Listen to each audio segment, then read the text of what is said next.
Alright, a very good afternoon, ladies and gentlemen, and welcome back to the flight deck. Captain Nabs is here with you once again. Welcome to a rainy day here in Toronto, as you can probably recognize from the hangars there in the background and the control tower. Oh, and I gotta mute that other monitor stream there. Yeah, so welcome back to another Twitch stream here, YouTube video. With the pilot's life. Right now we're featuring, as you can see, we're right there on the nose, the Airbus A321 courtesy of Aerosoft here, and we're going to be taking it on a pretty short flight today from Toronto up to Montreal. Just a quick leg back to our home base for our current month of our career. So nothing too crazy or exciting, but nevertheless we're going to get ourselves underway here. And before we do that, let's of course just have a really quick look here. I'm just watching that guy tax in the background. You can see a little Dash 8 tax around behind us. It's a holiday afternoon in Toronto, so hopefully we do have some ATC. Hopefully we'll get a little bit busy with the traffic as well. So again, here's our flight for the day, Toronto to Montreal. Pretty straightforward, nothing too much exciting going on there. As if I go back to my dashboard quickly, I just want to see what's going on here because my bank account did increase. It's now the month of August. I got paid for the month of July. I got a few more bucks in my bank account here. We're up to 921 bucks. It wasn't the biggest paycheck in the world, $140. Didn't fly nearly as much last month as I have in previous months, but that's because I actually went back to work in the real world and did some real world flying. So of course that took away from my time for streaming. So got a little bit of time now. Hopefully we'll get in a stream or two this week. I meant to get one in last week, but it just things got in the way. It didn't happen. So what can you do? But before we get going, let's just have a quick look around my Simbit World pilot's life here, just to see what we got here. Jazz Aviation's are offering me a job, so is Republic Airlines, Vietjet Aerologic, and Com Air. Republic could be an interesting one. I'm not 100% sure what kind. I think they fly some Embraers and stuff. They fly for a couple of different, they're a regional carrier for a couple of different American carriers, so not a great time to be a regional carrier per se, but not a great time to be anywhere in the aviation industry. None of them are really much of a step upwards from Transat, put it this way. I'm happy to keep going with Transat if these are my options right now. Maybe once I get another ranking up higher, I'll get some better job offers here. And that's basically it. I don't think even with my $900 I can afford anything in this store here. Mobile phone, I'll be able to afford shortly, $990, and that'll get me a little bit more experience points bonus every time I do a flight. But right now, yeah, not doing too much. The smallest money bonus I can get is $2,000. I can invest $2,000 virtual currency. It'll pay off $100 a month. So it's going to be a while before I can still afford anything. Another month at least. So yeah. So back to our current flight, and let's get it underway here, guys. It's time for yet another leg. Hopefully it'll be a quick one here. And alright, so as always, of course, we're using the FS2 crew. If I can bring up my window there. And I don't believe they're going to power anything on for us, or will they? I can't remember. One of these airplanes they don't do a good job powering on. I'm going to see if this one's going to work for me. So we'll do external power and air. We're going to do US1, speakers, doors, yes. And gate departure, gate arrival, SDX, absolutely. And hi there, Captain. How are you today? I am good. Alright. And I can't remember if he's going to... It looks like he is going to get stuff on. It looks like he is putting stuff on for us here. I see it switched to pre-cockpit preparation here, so... Give him a couple seconds and see what he can do here. It's actually really quiet in my headphones, so I'm just going to turn it up just a little bit so I can hear it a little better. Don't mind me. And yes, there he goes. He's got the external power on. He's turning some stuff on. Now that he's got the external power established, we can go ahead and activate some things. So let's get the ADIRs on. ADIRS or ADIRs or whatever you want to call them. Curious to see if the... Nope. Same thing it was doing last time. Weird. I wonder if that's something I've done or if that is a glitch with the latest version. But that audio does not seem to want to repeat. It just plays once and glitches out. Anyway, so I'm not going to worry too much about it. Of course, we called maintenance if it wasn't actually working, but... Alright, armed. We're going to have to call the fuel truck in a second here. And we're going to get the nav light on. Also going to make sure he did get the parking brake on. No, you did not. So there you go. That's the parking brake on. All right, and with that in mind, we're going to, first of all, let's get GSX working for us here. Before I even call GSX, let's just have a quick look here at my flight plan. As always, loaded into the Aerosoft EFB because it's so handy. Block fuel for this, 7.2 kilos. We'll say they rounded it up to 7.5 when we call the fuel truck. And while I have this page open, let's have a quick look. Let's have a quick scroll down here into loading, 201 peeps, 201 peeps, and we'll say 2.2 kilos of cargo there. All right, and yeah, with that set up, we can then go ahead and get FSX to do some stuff for us. So come on, bring the catering, and come on, bring the fuel. Probably should have called for fuel first. Anyways, it's not that much fuel we're going to need for this trip. It's a short trip in this airplane. All right, and Ben, hey. Ben is watching. Thanks for watching, Ben. Sorry, I don't have my Twitch screen actually right in front of me, so let me put it right in front of me so I can actually see what you're typing as you type it. Yeah, I don't know what maintenance is doing today. There we go. Hopefully that'll work. But yeah, it's not early in the morning, but that's kind of why I want to do this one. It's kind of nice to do it more in the afternoon. I think it's a little bit better for a lot of people to view this. So thank you guys for tuning in to watch this stream. That's why I'm doing it kind of mid-afternoon, because it's a short stream. I can afford to do it at this time of day. Probably more likely to get ATC. I definitely have ATC in the Toronto end, and I'm hopefully get some in the Montreal end as well. So that's part of why I'm doing it at this end. Alright, so he's going to step out and do his walk around shortly, and we are going to go ahead and start setting up that FMS, if I can bring that up. And of course, as always, we are going to bring it up here because we're going to set it up there on my really lousy camera. My birthday coming up, and I'm hoping for a better camera, but cameras are hard to find now. Webcams are like shockingly, well, no, not really. It's not shockingly hard to find, but like most of the decent webcams are gone, and all you can find is no-name brand webcams now because, of course, everybody had to do video conferencing for the last 6 months. So there is a worldwide shortage of webcams. Okay, what am I doing here? Okay, so we'll move this down here so we can see our flight plan that we're going to put in. It's a really simple flight plan anyways. I don't even need to look at it to see it, but we do have ATC in Toronto, as I said, so I'm going to check the ATIS there. Really quickly here, departures runway 23, which makes sense because that's where I saw that one guy taxiing to. So that's what we're going to assume here. So we're going to init this first of all. CYYZ to CYUL. It's a little bit of unsettled weather out there too, which is going to kind of make it a little bit interesting, I think, for flying here. I'm not even going to bother. I think I did insert the flight plan. I didn't mean to insert the flight plan. I meant to skip it. It doesn't matter. There's only one waypoint in the flight plan between the SID and the star. So today's flight is Transat number 11 from Toronto to Montreal. And if I scroll back up here really quick, get some important information out of this. Cost index of 5. I may bump that up. And a cruise altitude of 330. Yes, 330. 330. And we can go ahead and init the IRS based on the reference. Confirm. And so there's the initialization. If I go to the flight plan, you're going to see there's only one waypoint. I haven't flown the Airbus for a little while here, so I'm a little bit lost.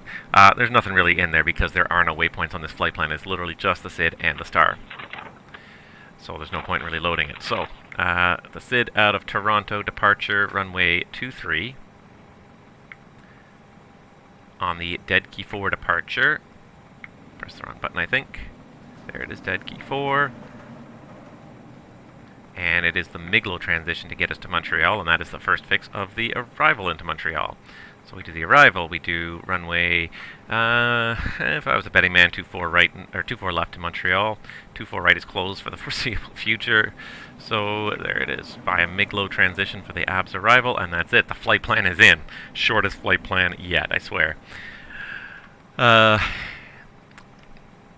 So flight plans in. We go back to the initialization screen, page 2, and quickly we'll pop in. That fuel hopefully should be arriving soon, but we are planning 7.5 on the fuel, and our ZFW, I don't remember, but we'll look it up here.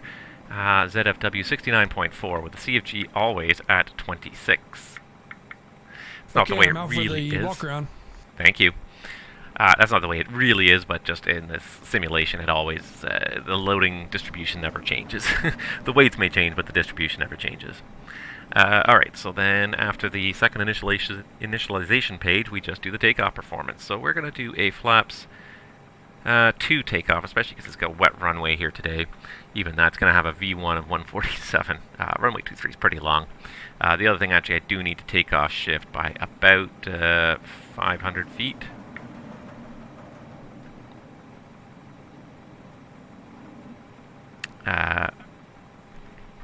Because we're not going to be taking off from Quebec, which is the true threshold of 2-3, but we're going to be taking off from hotel. Okay. I think I've got that all set up in there. That was pretty easy and straightforward. And we haven't even started boarding yet. There we go. That's the captain's seat. So maybe we will fast forward this because things are going well. Call the agents, ask them to board a little early here. I'm back from the walk around. Everything looks good.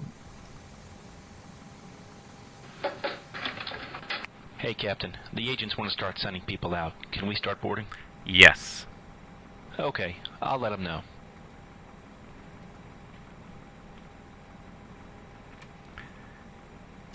Alright, so now we're going to start boarding. We're still waiting for the fuel truck to show up, and catering's here. But they are not coming up to the airplane for some reason. What is catering waiting for?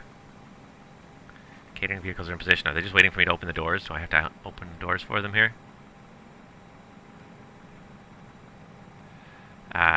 Front right, aft right. If I do that, will that prompt them to actually start? Yes. That's what they were waiting for, I guess. Now he left. What? I'm a little bit confused. Oh. I guess the catering is done. Okay then. That was weird.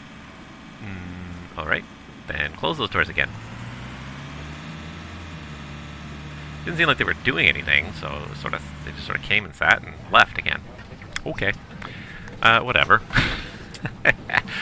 Alright. So we got most of the stuff done. We're just going to go ahead for a quick scan through the flight deck and make sure we have not missed anything here. The adders are on. Basically, we got no white lights anywhere. Don't mind my TrackIR jumps, sorry guys. I try to keep it as smooth as possible without giving myself a sore neck. We got faults because the engines are not on, the generators and packs are not on, but otherwise it's all good. Lights we've got as required. We haven't started the APU yet. We'll wait till we're done fueling, then we'll start the APU.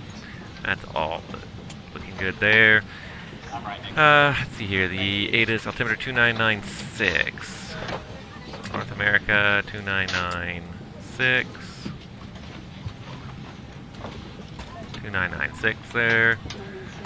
Arm the auto thrust and turn that up because I always find it's hard to see otherwise.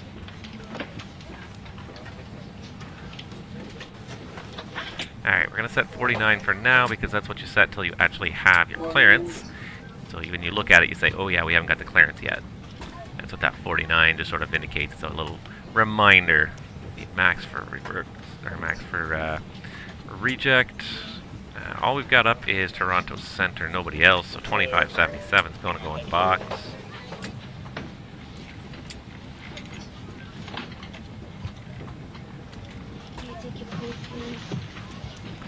Get our clearance from him momentarily.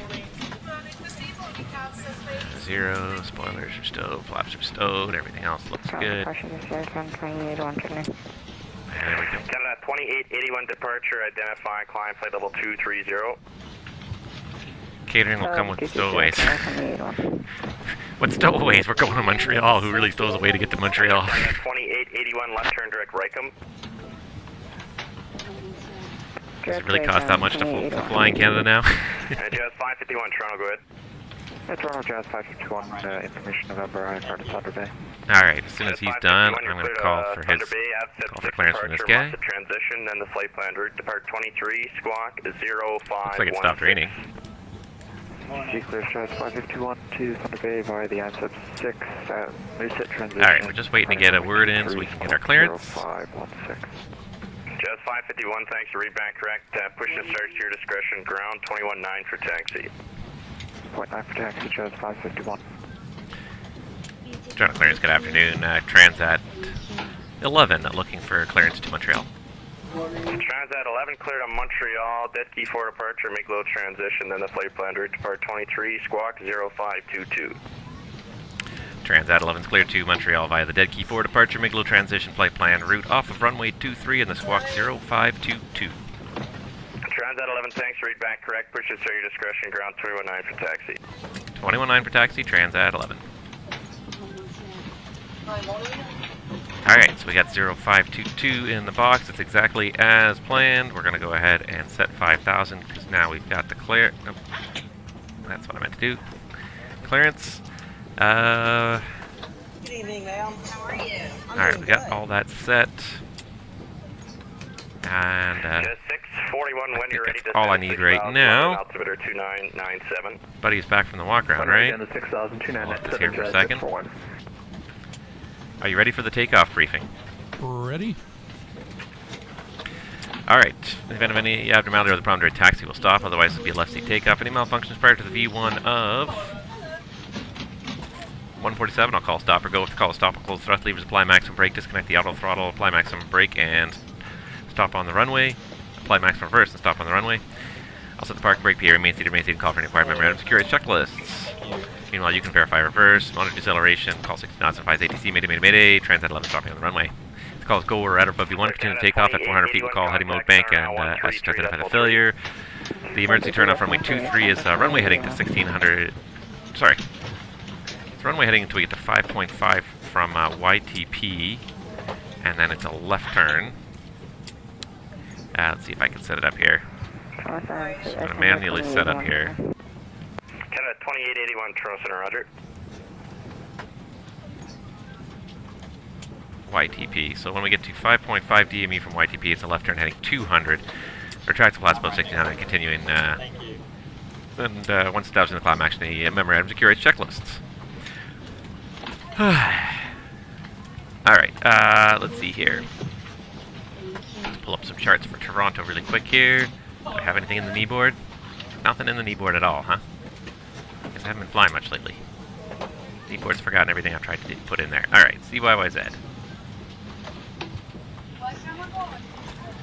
And let's go ahead and see if I can zoom this down here. We gotta do the dead key for departure off of, yeah, 2-3 and 2-4s. Let's add that one to the kneeboard. And let's also make sure we get the taxi chart here. Jazz 641, contact Toronto 135.3. 35-3, Jazz 647. Okay. So taxi out for runway 23 is fairly straightforward. We're here at Terminal 3. It's going to most likely be out Alpha Juliet, Alpha, and Hotel, holding short of runway 23. The only hotspot on the way, hotspot number 3, is do not turn off to Quebec without authorization from the tower. So normally we depart 2-3 from Hotel. 641, Toronto Center, good day. That's on the other page, page 2, if you want to look it up. Visual approach runway 33. I've read it 1,000 times, I know it, so if anybody wants to look it up, though, it is on there. Let's see here. Jazz 641, not a problem, direct curve. The dead key for departure 10-3 Charlie, the 30th of January 2020. Bold note says radar is required. The rest of the notes are predictable for Toronto. We got simultaneous parallel departures. 100 mile safe is 4900. This is for jets only. And we have equipment requirements. We should also have to read the noise abatement requirements. We'll discuss it momentarily. Let's see, for 2-3 specifically. 996 Alpha Hotel, short 22, Air Canada 456. Unless otherwise assigned by ATC, climb heading 237 to 1100 feet, then a climbing right turn heading 245, or as assigned, expect radar vectors to savor, or as assigned and proceed via the depicted route. Let's just make sure that we got the fixes in there. So it's straight ahead to 1100 feet, then right turn heading 245. It's there. And then unless otherwise assigned by ATC, maintain 5,000. 5,000's in. And the routing after Savor, we do Seek It, Dead Key, Sandon, and Miglo. Jazz 551, Grand Saver. A, runway 23, the Seek altimeter it. 299. Dead Keat, Sannon, and Alpha Hotel, Ultra 23. Bigelow. 2996 Alpha Hotel. And that's it. Ultra 23, Terrain around Toronto, it's right here. It is 3,100 feet. The weather is some on and off rain showers. We'll have the weather radar on. We'll try to avoid it. Looks like the destination and the altitude are both good. Operational, no MELs on this airplane, no TEMS. There is some construction around Toronto, so we'll avoid the construction areas if anything's blocked off. And that's basically it. Noise abatements, no turns below 3,600, and yeah, that's all I've really got for now. Do you have any questions? Do you have any questions? Any questions? Okay, that's checked and no questions. Alright. Doing pretty good here. We got 11 minutes to go. I think we've boarded everybody, but we haven't taken our fuel yet. We're still sitting at 24. Where's that darn fuel truck? Canada 2881, unfortunately, Cleveland offline. The surveillance service is now terminated. Frequency change advisory approved. Good day. Okay. So the loading's done, so maybe the fuel truck's going to show up now. We got quite a few guys taxiing out here. 2881, Cleveland not online. Surveillance services Let's are see now here. terminated. What am I looking Frequency for? change Let's find advisory approved. my fuel truck. Has still been called, still hasn't even... Refueling service requested. Hasn't even shown up yet. And I think now we gotta wait for these guys to clear out before the fuel truck will show up, because it won't try to push its way past these guys, unfortunately. So now we got a couple minutes to wait. What are you gonna do? Otherwise, we're looking pretty good. 10 minutes departure, so before the fuel truck gets here, let's go ahead and fire up that APU. Because you can have the APU running while you fuel. I thought I turned the nav lights on, there we go. You can have the APU running while you fuel, you just can't start it while you're fueling.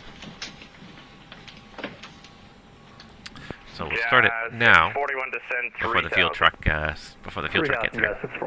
Feels like a busy afternoon in Toronto.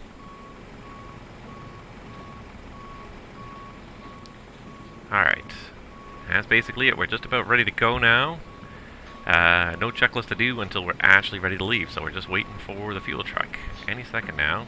Gotta wait for him to load those last few containers, and then we'll get on our way.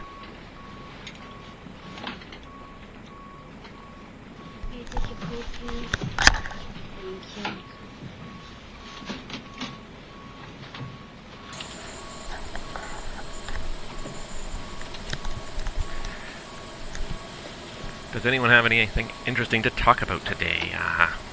Because it's going to be a pretty short flight. I don't anticipate talking about a whole lot of stuff today, because it just goes by so quick when you're doing a Toronto-Montreal run. It's basically an hour in the air. By the time you're done the takeoff, you level off and cruise, you're already briefing the descent. I spent a long time last time talking about Flight Simulator. I hope you guys all caught that video on YouTube if you didn't watch the stream directly. The only real news that I saw about Flight Simulator since...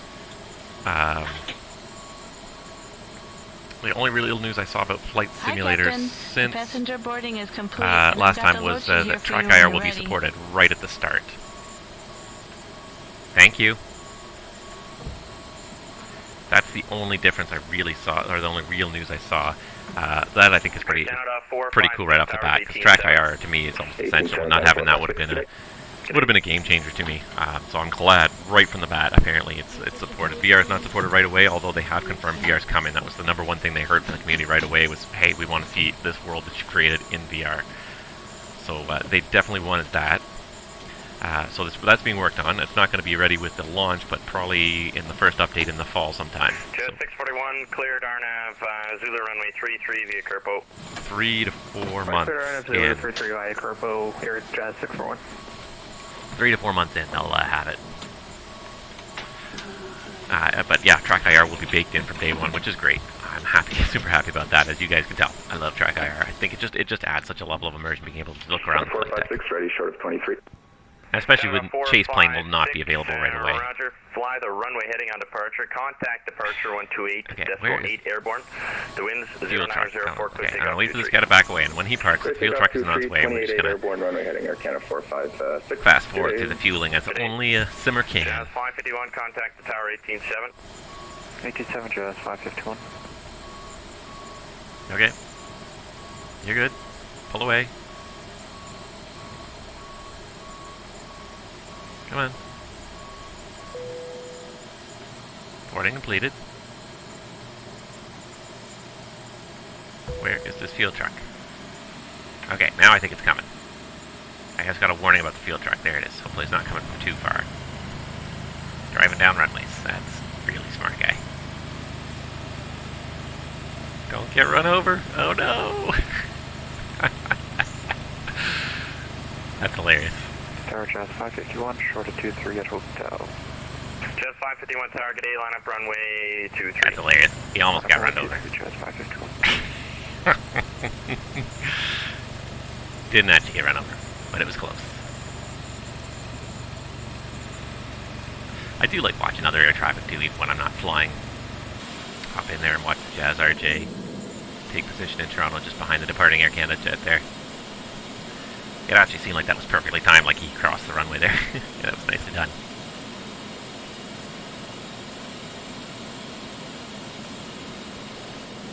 Alright, I'm just going to scroll around a little bit, because that way we can see this guy as he rotates there as well.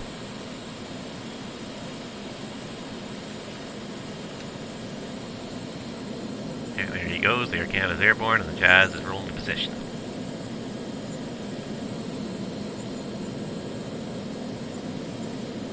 Overshot a little bit. It's all good. Not going to be critical. I'm just waiting for my fuel truck.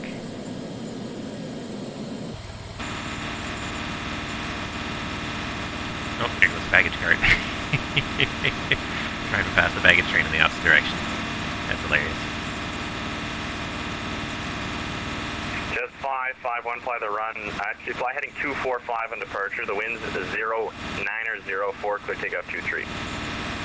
Okay, all we're waiting for is this fuel truck. 45, clear takeoff 23, Jazz 551. Once the fuel truck arrives, we get the fuel, and it won't take long to load, because it's only, I only need to load about 5 tons of fuel, so it shouldn't take more than hopefully 5 minutes. But yeah, this is one thing I've learned, and occasionally I mess it up and get it in the wrong order, but the one thing I've learned about GSX is call for the fuel first, because other things will happen while the fuel is happening, but the fuel truck will usually wait for everybody else to clear out before they come and start fueling. So you have to call for the fuel truck first. Make sure the fuel truck's on its way first, then call for everything else, and that's what I didn't do. I called for catering first by mistake today, and then the fuel truck wouldn't even come until catering was done and boarding was done.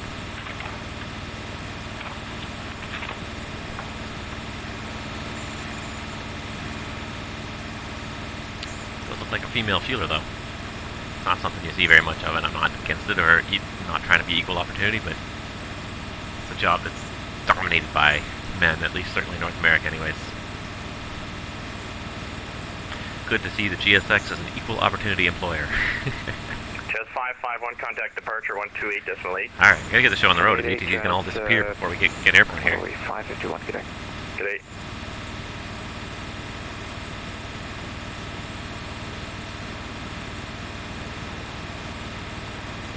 Almost there. Turn this way, you can now see the plane. So we're almost there. He's going to pull up, he's going to start fueling, and it's only going to be less than 5 minutes. I think we're going to be slightly behind schedule on our departure because we're waiting for the fuel truck, unfortunately. And there we go. I guess we can also do this. Cockpit to ground. Go ahead. Please disconnect external power. Roger, disconnecting the GPU.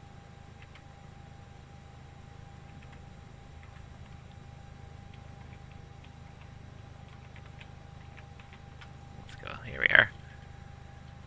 Hey, Captain, I think the fuel truck's finally here. And you'll see the refueling ICAS message come up shortly there when he pops the door open. I do like the integration. It's so nice and tight between... Captain, the GPU is now disconnected. Thank you. It's so nice and tight between GSX and Aerosoft. They did a very nice job using taking advantage of the GSX SDK, the interface, and making sure that it was a nice tight integration, and I've always liked that. There are certain things, the Aerosoft bus is a little bit simpler than you know, like a PMDG level aircraft. It's not quite as complex as I would like it to be, but it does the job fairly well, and there's certain things about it that where things integrate nice and tightly that it adds to the immersion more than necessarily a high level of systems fidelity would.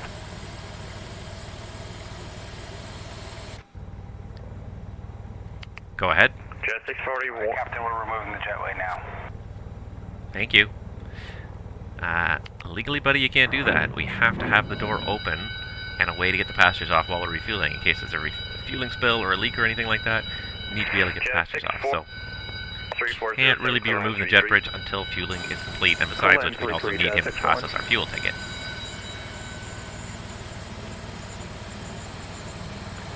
Let's see here. Counter, nothing being added. Look even at the detail level. Oh, there it is. And they just started fueling there. Look at the detail level even within this cabinet here. You know, I mean, it's not like crazy detail, but they actually do like have like hoses, emergency shut-off valves. You know, the electronic meter, as it, you know, that's actually fairly accurately modeled. Very simplistic version of it, but that's actually fairly accurately modeled there. Emergency shut-off switches, like, it's actually surprisingly detailed. And it's amazing little things like you might never even We're all buttoned up and ready to go in the back. Thank you. If you need anything, just let me know. That'll be them closing the door now, so we'll say that we told them, okay, we need a fuel ticket still, so keep the door open for a few minutes, and as soon as the fueling's done, you're good to close.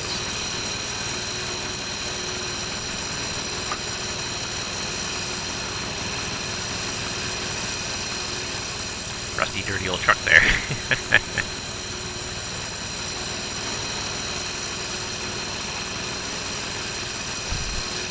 But it is amazing, like, the level of detail that goes into this GSX stuff here. And I think they're ready to be a part of the new version of Flight Simulator for that reason. I don't know how close they are to being able to bring GSX into the sim, but certainly in terms of the detail level of their models, I think they're going to fit in quite well with the level of detail in the new sim. I don't know which airplane I was going to try first. I have decided that I am going to try to do my best to stream on opening day, on launch day. I'm hoping to have it on my computer on launch day. Ironically, it's the last day of my vacation, so I will have a chance to stream that day if it's not too late and I get everything installed and up and running. So I think the biggest thing I have to decide right now is which airplane do I want to stream the first day. And I think it's probably not going to be the jetliners. It's probably going to be a VFR kind of day, because I think that's going to be, with all the scenery, you're going to want to be down low. You're going to want to be seeing it up close, I think. So that's what I want. I want to see it up close. There we go. We're about 30% of the way there with the fueling, probably. Yeah, that's what I want. Like, I'm going to want to be down low. I'm going to want to see the scenery really close, right? I think all of you guys are really going to want to see the scenery really close. So I think the first day it's going to be something GA. Maybe we'll take the 172 out, maybe a Baron or something like that. Really, that's it. You're done already? No, it's not that many gallons. Hold on, let's just check and make sure. No, that's not the right amount of fuel, guys. That's not what we're supposed to have. 641 taxi via Gulf. We're supposed to have like 7 point something. Hold on. Gulf to the apron, just for one, good day. Canada 456, contact the center. Yeah, 7.5. 7. Yeah, no, he's still fueling. Fuel's still going up. It just sounded like it had stopped for some reason. Oh, weird. GSX decided it was done. But now the Aerosoft is fueling the airplane without a fuel truck. Hey, as long as it's going to have enough fuel in it when we push back off the gate, that's the important thing, right? Who cares how the fuel gets there, as long as it's in the airplane. Okay, we'll plan 3-2, climb flight level 270, Canada 456. Alright, but we are almost ready to go here. Just a tiny bit behind schedule. I was hoping to be off the gate by about 4 o'clock, so we're about 5 minutes behind schedule now, but we're not doing too bad here. We'll still be in Montreal in probably pretty much on time. Last aircraft trying to call Toronto, just coming through. Alright. Just get that fueling done. We should need about 7.5, so another 1,000 kilos, and then we can go ahead and close her up, and let's get out of here. Woo! In the meantime, I'll just check to make sure that some of my stuff is running here. My Sim Toolkit Pro is running. It's tracking the flight. $789, mic check. And my pilot's life is on the current flight screen, which means it should start tracking automatically about when the time comes. 40 to the north of the Witten VOR. Okay, well, it must don't have think been your there's too microphone that you much missed, so yeah, sorry I didn't hear you there. You're new. identified at flight level There we go. 390. Aircraft state. There's not too much new, I think, that's been really changed in here since I last saw it. We're up to 6.11, which I think was what I was on the last time I streamed. So it hasn't been updating as quickly now. It's been a week or two since the last update, but that's okay. I'm sure they're working on stuff. I have no doubt. There's lots of improvements coming, things coming along little by little. So I'm not going to be too ungrateful or necessarily, I won't say not eager, but you know, happy for what they are putting out there. I don't need to necessarily see something new out there all the time, every single time I stream. But I don't know about you guys, but I am definitely getting excited for Flight Simulator. So, like I said, I think probably first day we're going to try and take it up for a spin. We'll try and pick something simple, easy to operate GA-wise. You know, a 172, maybe the Baron, something like that. The TBM apparently looks really good. That also would be a fun airplane to have. Cover quite a bit of ground. Not as familiar with the TBM. I know the 172 quite well and the Baron quite well, so haven't made up my mind, but I will definitely try to do something on that first evening when we have Flight Simulator finally available to us. We've seen lots of nice screenshots, but I need to see it for myself now. I'm excited to see it for myself. I can't wait to see some of the airplanes that we love come into the new sim too. That's going to be huge. There we go. 7,500. That is it. The refueling light is out. All right. Before start checklist to the line. Before start checklist, down to the line. Cockpit prep. Complete. Completed. Gears, pins, and covers. Removed. Signs. Fueling is done. On. ADIRS. Nav. Fuel quantity. 7.5 tons. Takeoff data. Set. Baroref. 2996 set. 2996. Cross-checked. Set.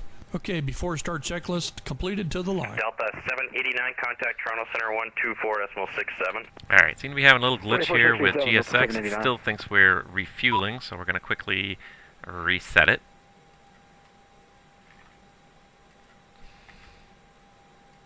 And go GSX. Go GSX. There it is. Prepare for pushback and departure. Toronto Center, Delta 789, follow 390. Delta 789, Toronto Center, roger, how's the right? And let's just get rid of that jetway. Undock jetway. There it is. Doors are all closed. We are good to go. Before start procedures. Okay. We're also just going to have a quick look behind us to make sure that there's nobody here. Nobody in the alley behind us, because these guys will push back in anybody they like. Before start checklist below the line. Before start checklist, below the line. Windows and doors. Locking gear. Closed. Closed. Beacon. On. Thrust levers. Idle. Parking brake. Set. Before start checklist complete. I just want to see where this is going to put us. Yeah, I don't want that. I want to be right about here. With obviously facing down the alley.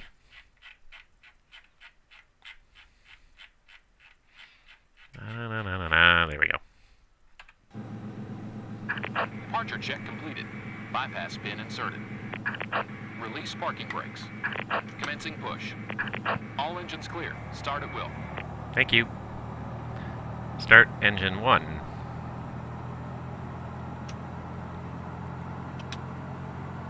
Or starting engine 1 as the case may be. Oh, and what did I not do? What do I always forget to do? Bloody APU bleed. There it goes. Now we're starting.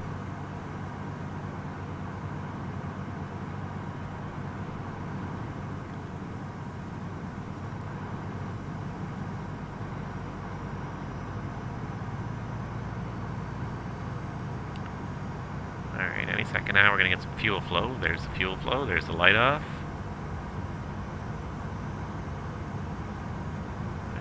Peaks at around 520, that's not too bad.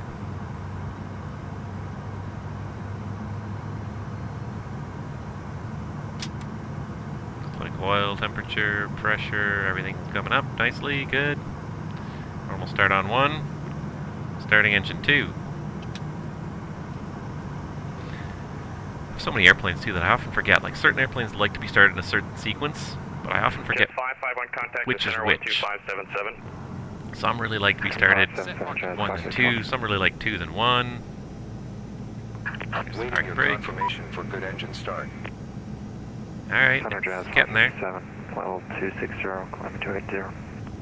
Just 551 center, good day, climb for level 320. There it is. 551. Now, I'm curious to know if anybody can tell me if that is a realistic start pattern for an Airbus, because it seems like it really kind of, it takes a normal amount of time until you hit the fuel flow, and then it just takes about 3 seconds to reach idle, you know, to reach ground idle. And I maybe the CFM's engines, you know, run that fast, but it seems very fast to me, that start process. And it seems fine up until the fuel flow is added, but once the fuel's added, it seems like it just 3 seconds later you're at normal running speed, and that's just, I don't know if that's right, but confirm good engine start. All right, you guys are cleared to disconnect. You're cleared to disconnect and go to hand signals. Cleared to disconnect and go to hand signals. Cockpit to ground. Go ahead. Cleared to disconnect and go to hand signals. Cleared to get. You're cleared to go to hand signals. Unlocking gear. I forget what the stupid call is, so I'm just gonna do it this way. Is that a first air?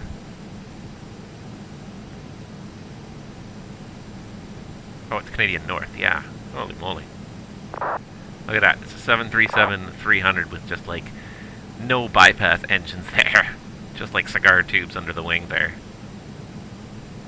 456, when you're ready to send flight level 240. You don't see a lot of 737s with those low bypass engines anymore. After start procedures. Check. Flaps 2.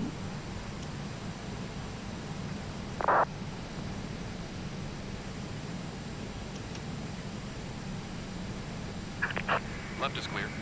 Right is clear. Thanks, buddy. We'll see y'all next time. I think we're going to be back here in 3 more legs. After start checklist. Okay, after start checklist. Anti-ice. Off. ECAM status. Checked. Pitch trim. 1 upset. Rudder trim. 0. 0. After start checklist complete. Alright guys, just gotta wait for these guys to get out of the way here. And we are on our way while we're waiting for them to move really quickly here. Just check the pilot's life. The end flight button is active, which means that the flight is active and being tracked. Good stuff. Where are you guys going?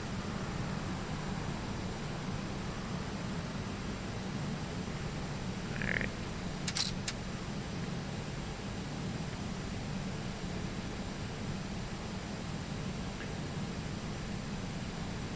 Taxi light on.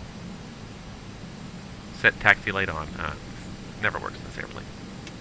If there's a command for that, I Are you sure about that? Yeah, shut up.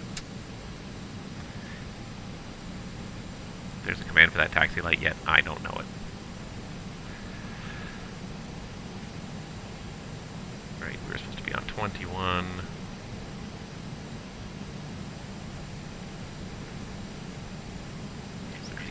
For ground.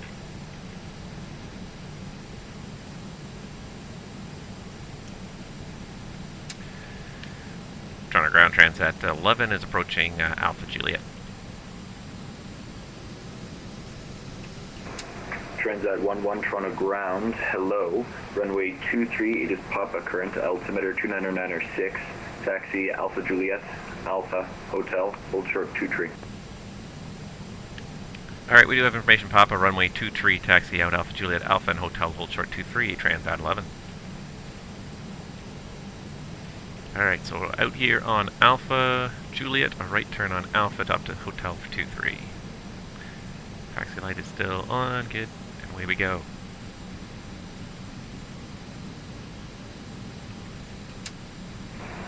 Transat 11, squawk mode Charlie, please. Alright, make sure the transponder's on, Transat 11. Thank you. As soon as we finish the turn. Flight deck. Okay, thanks for letting me know. I don't know why none of these Captain, FS2 crew guys want to Captain turn is on the secure. transponder before we get going here. Thank you. Should be on.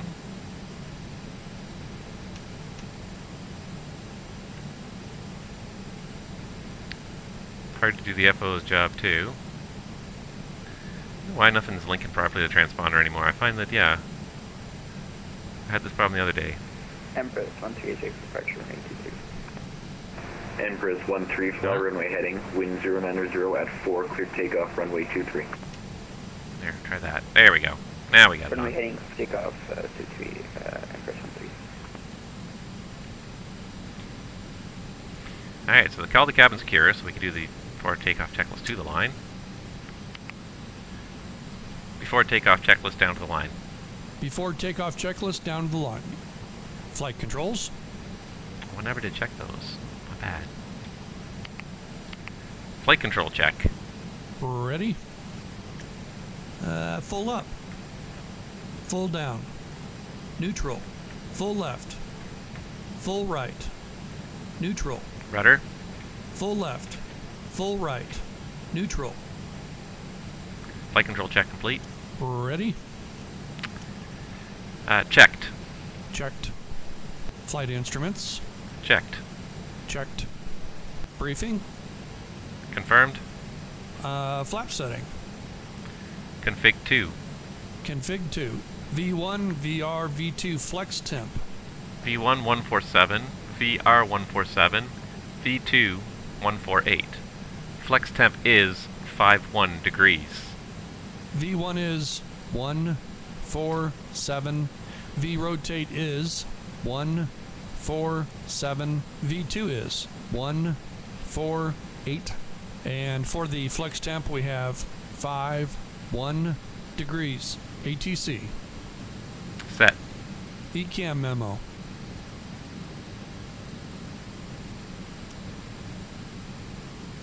Takeoff, no blue. Before takeoff checklist complete to the line. That was a little odd that, yeah, there's little glitches now. I thought I updated this. Empress 13, stay passing There altitude. was an FS2 crew update. Empress 3 passing 1,700. I thought I ran the Empress update, but it has not fixed a lot of the glitches I suddenly have with FS2 crew. It used to work flawlessly. Alright, there's 18.7 for tower. All this radio frequency switching is getting on my nerves here. I don't mind it, but I'm beginning to think I need that radio panel just to make tuning things in a little easier here.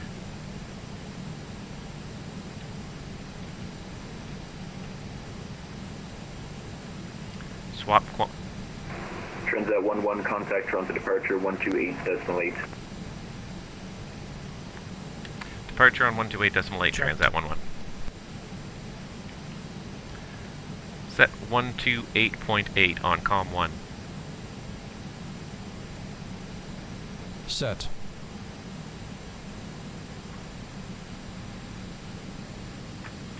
Slowed down more than I meant to on that turn there.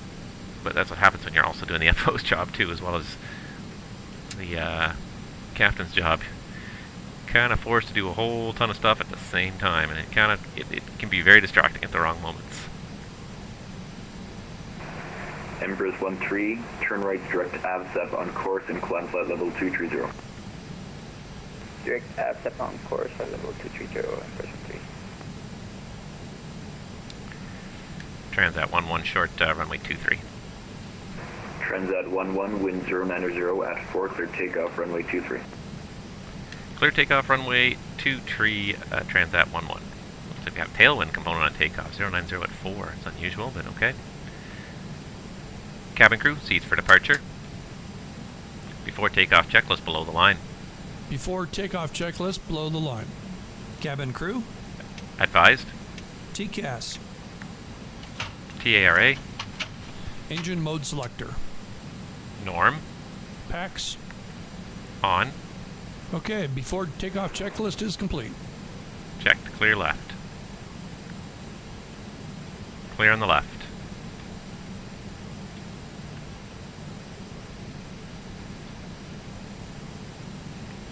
And clear on the right, I guess.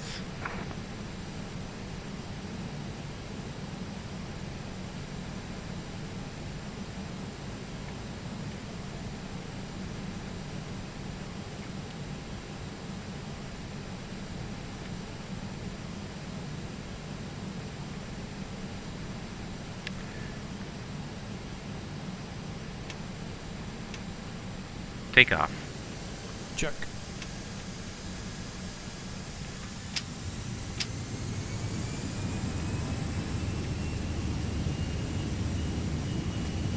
Thrust set. Check.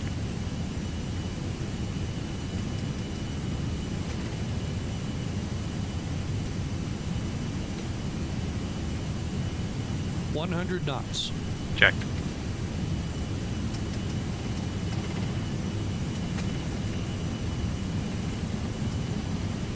V1.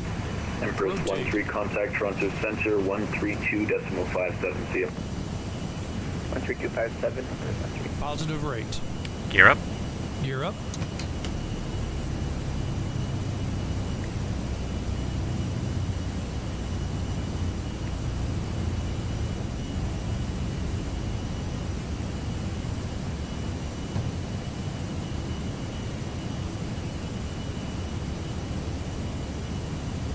Gear up.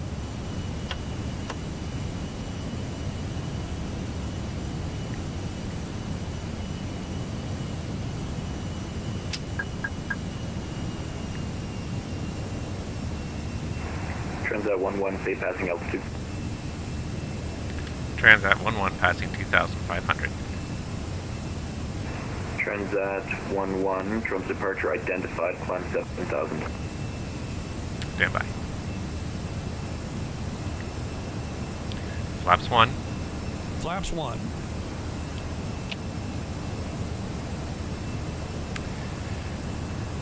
Most airlines do not want you to talk to ATC until you finish retracting the flaps because it's much easier on everybody. Much less distracting. There's some good weather out there. Ooh, not so far, Airbus, come on. Easy does it. Checked. Flaps up. Flap 0.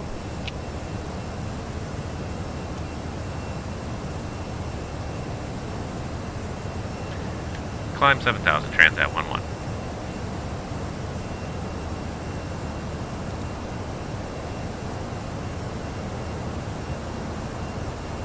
After takeoff, checklist to the line. After takeoff checklist, down the line. Landing gear. Up. Flaps. Retracted. Transat 11, Max. turn left direct Second on course. On. After Left turn direct takeoff Second on checklist course, completed, Transat to the 11. line. And Transat 11, you can climb flight level 230. Climb flight level 230, Transat 11. Set flight level 230.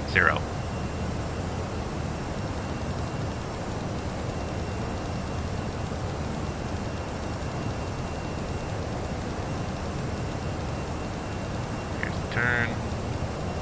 Level 230. Checked. Alright, there's a little bit of convective weather out here, so let's get that weather radar up and showing us something here. Should be on now. And let's see if we can just get it to go even. Tilt down a little bit here. Be stuck at the 2.5 degree mark. There we go. Let's just see if we can spot anything. that weather out there. There's definitely some buildups out there that we want to avoid.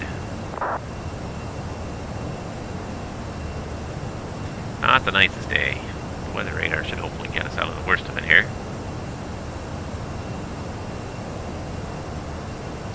You know what? We're going to roll that speed back manually to about 230 just to keep that climb going. Because I really want to climb out the worst of this quickly here. You don't want to be stuck flying through this stuff, really. Don't really see anything on the radar, though.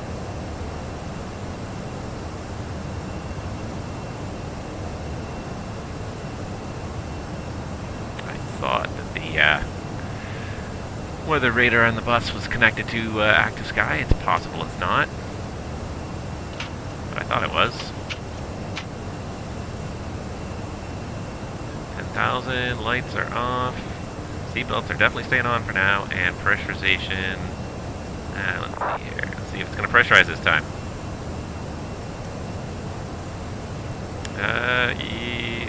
Not climbing yet. Looks like it's not going to pressurize again. I don't know what it is. This airplane. Well, that's a good one ahead of us. Transat 11, deviation left for weather. Transat 11, understood. And sorry, is that approved, Transat 11? Sorry, Transat 11, that's approved. Transat 11, thank you. Transat 11, you can contact Toronto Center on 127.0 and let them know about the deviation, please. Okay, Toronto Center 127.0. We'll let them know. Transat 11, see ya. Have a good.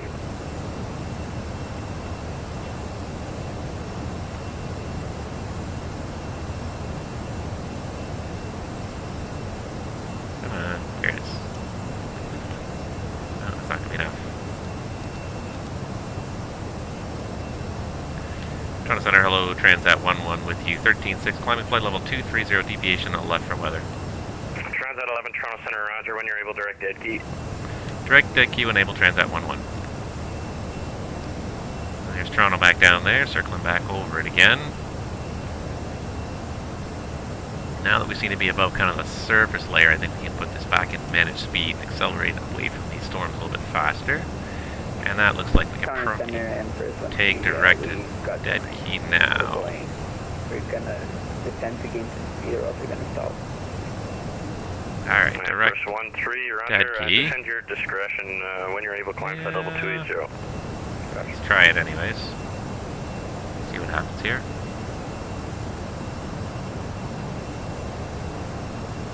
Here comes the turn to dead key. I just want to see where this puts us because there's another cell out there. I don't know why I'm not painting these cells on this weather radar here. I really don't. Is it on? Yeah, it's on. Yeah, not sure why it's not painting at all. And Transat 11 is back toward, direct towards dead key. Transat 11, roger. Okay, well, we managed negotiating around a couple of those anyways, so that's okay. Maybe Transat 642 is ready for taxi. it's just me, but that engine noise sounds really loud in the back, so I'm just going to go ahead and turn that down a little bit, just so I'm not overriding myself here as I'm trying to talk. And away we go. Delta 789, unfortunately, Boston Center offline. Those are some big buildups out there. I'm kind of glad we're dodging those. You know what? This is not showing up on here. I'm tempted to uninstall or reinstall this airplane because it seems to be a little quirky now. Check that pressurization now. Nope. Pressurization. Nope. Stuck at 400 feet. Will not climb. This airplane will not climb now. Will not climb the cabin. That is strange. Because it used to work just fine for a long time. Occasionally it would fail, but it worked fine most of the time, and now it just will not do it. Toronto Center, Empress 13, requesting to maintain 11,000 fully past the range. Empress 13, maintain 11,000. Roger. Alright. Well, seems like we kind of passed by the worst of it now. Just 551, contact Toronto 124.07. So let's go ahead and seatbelts off. And we're on our way to Montreal, and it's not a very long cruise section here. You can see we're going to hit our cruise right around dead key.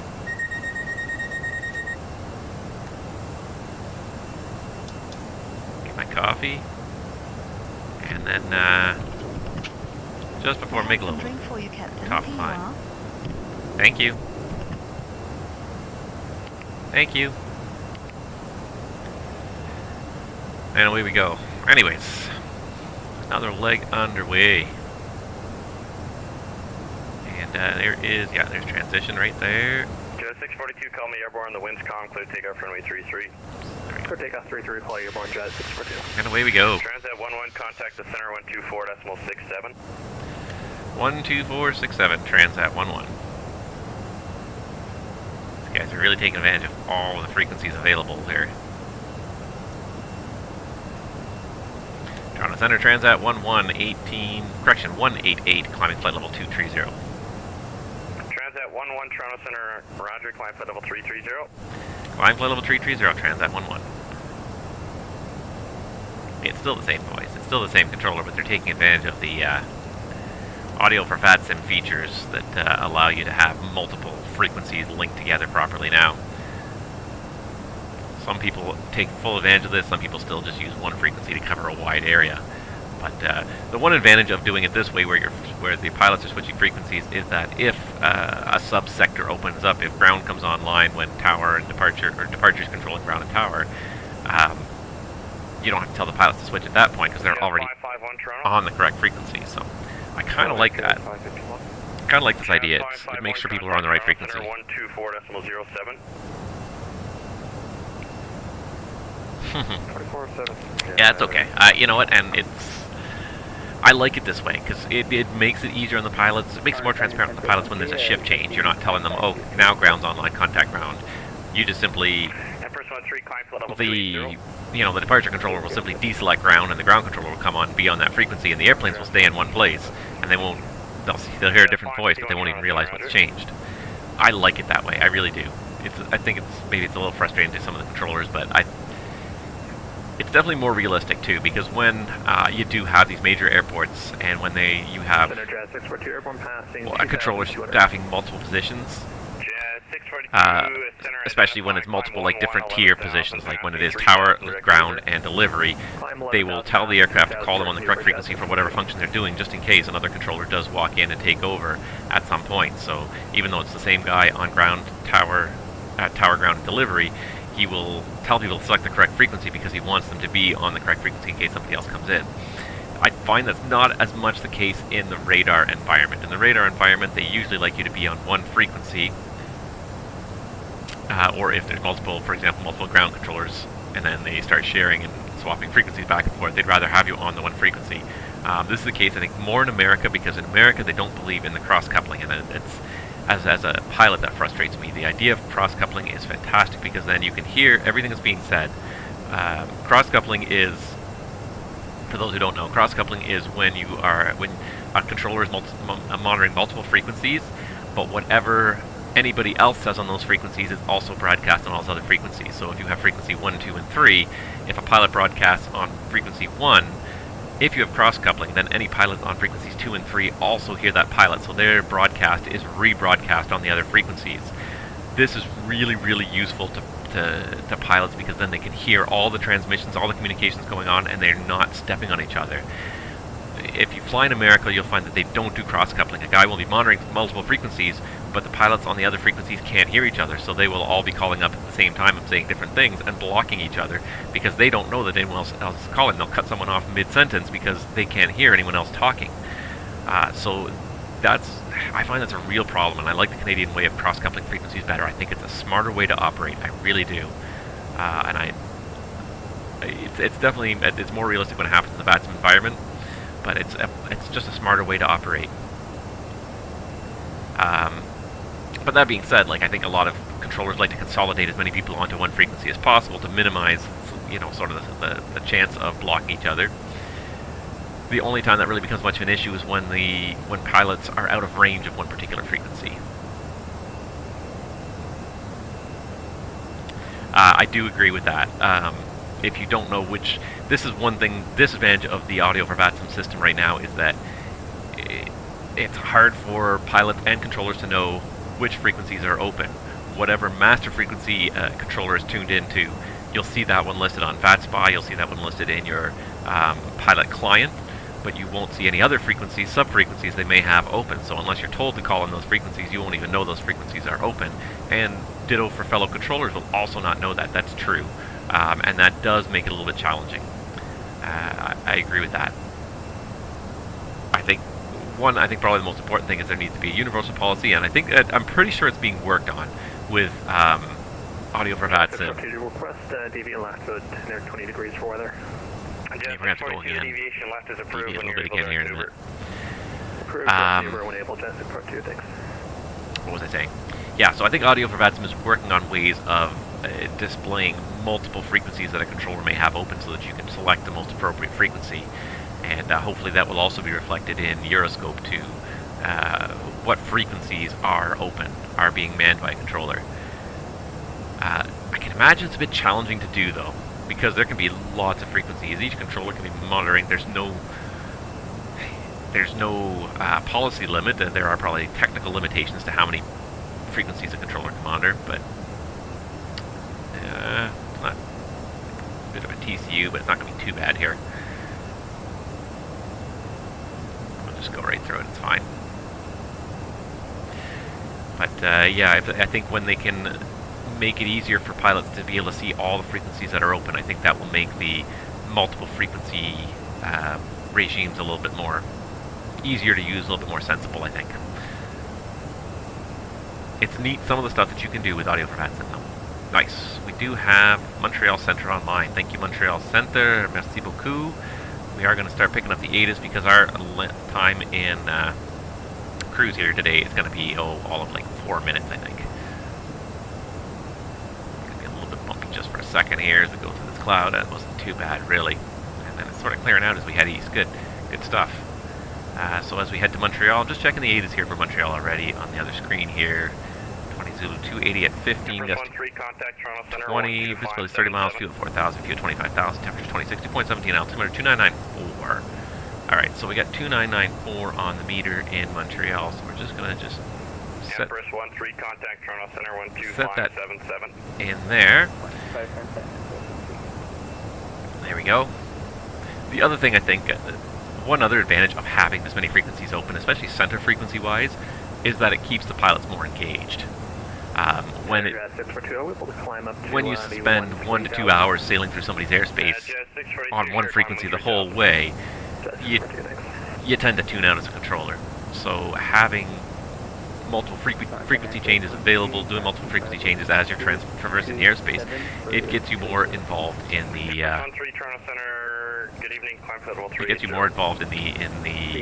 airspace and keeps you more alert to what's going on, I think. Less chance to step away and fall asleep at the switch, as it were. So I kind of like that aspect of it as well. As you're sailing along, you get the realistic frequency changes every 5 to 10 minutes, maybe more, maybe less, but it keeps you, like I said, keeps you more engaged. Anyways, so yeah, so 24 left in Montreal, which I'm pretty sure is what we programmed in the FMS here. Yeah, it is, say 24 left there. We are going to get the performance already set up here because it's going to happen really quick. We're going to have to basically brief as soon as we get leveled off here. So, again, QNH 2994, temperature 26 degrees in Montreal today. 26 degrees, 29.94. Go. We're not going to worry about the wind, ILS minimums in Montreal. Let's look them up here on our chart.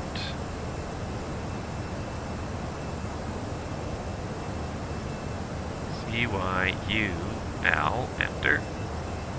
There we go, Montreal. We're on the ABS arrival. Let's mark that on our knee board. And we can do airport info.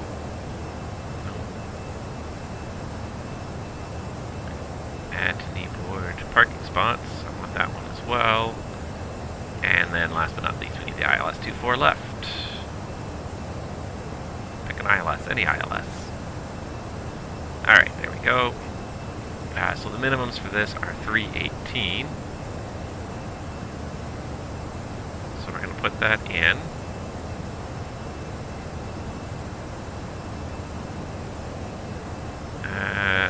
Config 3, 318 feet. There we go. And that is just about it, I think. We're pretty much set up there. That's the nice thing about these airplanes, is they get set up really easily. Let's just go back to the nav radios, and we're just going to clear out the YTP that we manually selected there and let it go back to auto-tuning everything. Low frequency IMQ 110.5 with the 237 inbound course. That is 110.5 237 IMQ. That's all set correctly as well. So once we level off here, we'll do a quick little approach briefing, get it over and done with before we start our descent. I never did this. After takeoff, checklist below the line. After takeoff checklist below the line. Baro ref. Standard set. Standard set. After takeoff checklist is complete. Thank you. Alright, there we go. And yeah, so there we go. We have some controllers on in the Montreal FIR. I took a good gamble on the time of day it'll set up this flight for to get some complete ATC. This will probably be the first flight I've had complete ATC from one end to the other in a pilot's life in a very long time. I'd have to go look through the archive to find when the last time I actually saw this many controllers online. So it's working out really well. Thanks guys, I appreciate it. Merci beaucoup pour le contrôle de Montréal, and thank you for the Toronto FIR guys as well for being on. And I know that you are one of them. I don't think anybody else is really watching, but for anybody who is, thank you, merci, appreciate it. It's so nice to have a complete flight with ATC from one end to the other. Alright, it is really just like creeping up here. I just want to just get it to cruise because that way I can focus on the approach briefing. So we're just going to roll the speed back just a little bit here, just to get up there. Just to get that last 1,200 feet of climb there. Oh, that's okay. You know what's annoying me right now too is that I'm not seeing any of this weather on the radar here. For some reason, it is not displaying properly on my weather radar. So I didn't see it until I turned around and saw it out the window, and I'm like, okay, yeah, we can't go through that. So, but thank you for accommodating that, anyways. Appreciate it. Because it just, yeah, it was it just looked a little bit violent. I didn't see any lightning in it, but it looked definitely. Alright, so there we go. There is the speed set Mach, Alt Star. We're still in nav, and we got a good 50-something miles till we get ourselves on until we get switched over to Montreal. So this should be just enough time to finish this approach briefing here. So again, we're gonna freeze all this stuff here. If I can bring up that and bring up my FMS, which of course timed out a long time ago. 20 miles or so, off our left-hand side. Just 642, that's not a problem. A lot of weather dodging out there today, that sounds like. Okay, so we're going to start with, let's see if I can go to the knee board here. Yeah, so we put the speeds in, and we'll say the distances were checked for now. So this is the ABS arrival into Montreal. So we're going to join it at Miglo. I should look at the header first. 10-2 Charlie, the 30th of November 2018. RNF1 DDI or GNSS is required. 100 miles safe is 74. And runway 24 left, right. Non-GNSS equipped aircraft. YJM must be operational. It's not us. Okay, so yeah, Miglo. Rito, at or below 330. And we're going to cross at 317 there by the looks of it. Igfud, Epmach. For 24s, it's going to be at or below 240. Going to cross it at around 195. That's good. RV, abs at or below 16 for the 24. We're crossing at 13 and change. And then we go Comau. Bevku at or below 9. Yes, Agnag, Tightass, 210 at or below 4,000. Just 551, yeah, that's not a problem. And then Maxod, max 210 knots and between 3 and 4, and then Obuvi. And then a vector around 4. ILS runway 24 left in Montreal. So this is on plate 11-4, effective on the 25th of April of 2019. As we said, yes, we've already entered the destination data, don't worry. 110.5 IMQ is going to auto-tune there, or yeah, it's going to set up the auto-tune. And 237, the inbound course as well, set to auto tune. Glide slope at Alnov, 1500. Let's scroll through here. Alnov is at 1500, and then the ILSDA, we've got 318. Just 642, when you're able, That's set. I'm busy. When able. Alright, when able, direct defer going down to... Touchdown zone at 118, and then missed approach, climb to 700 feet on a heading of 237. Transat 11, contact Montreal Center, 128.77. Transat 11 over 2877, have a good day. Thanks, you too, bye-bye. Missed approach is climb to 700 feet, heading 237, climbing a left turn to 2,000 feet, and then straight the Saint Jean VOR, and left turn direct to Saint Jean VOR and hold, and the MSA is highest to the southeast field, 3,500 feet, radar not required, safe altitude 100 miles, 7,400, local levels, 10 degrees center line, procedure turn not authorized, common loc frequencies 6 right, 24 left, verify the loc, simultaneous approach is authorized with 24 right. Set 125. Set 128.77 on COM 1. Set 128.77 on COM 1. There we go, that'll do it. Set. So we do it the 110.5, it's 3-degree glide slope, SSALR with no PAPIs, RVR 2600 or half miles, all we need. Montreal Center, good afternoon, Transat 11, flight level 330.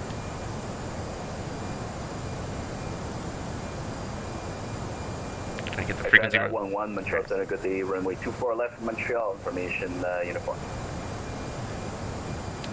Okay, we're showing information India in Montreal, and we are planning 24 left, Transat 11. Okay, we'll check that, stand by. Merci. And that's basically it for... Yeah, that's basically it for the approach. Landing, we're going to take a convenient right turn off the runway. It's probably going to be Alpha 4, taxi to a gate. We're going to be on the odd side of the terminal here, probably in the 57, 59, somewhere, 61 range, somewhere in there, I think. And that's about it. And then the only other thing I need to check is just to make sure that I don't have any NOTAMs that affect this operation. So let's just have a quick look here. There's Toronto, we don't care about that.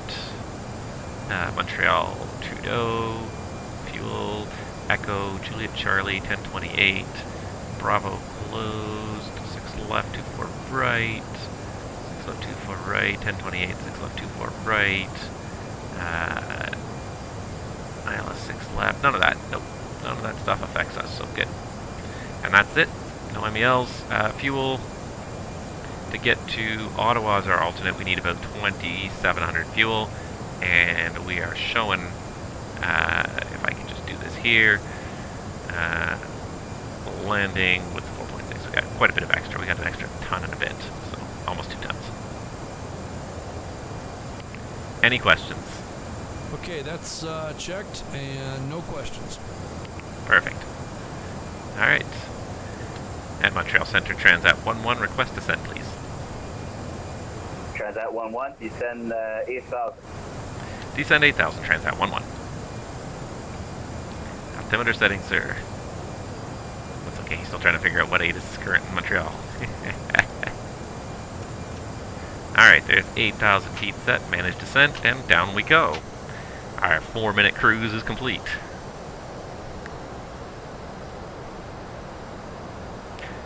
Definitely a short flight in this airplane. Alright, I can get rid of that FMS down in the corner. You guys don't need to see that anymore.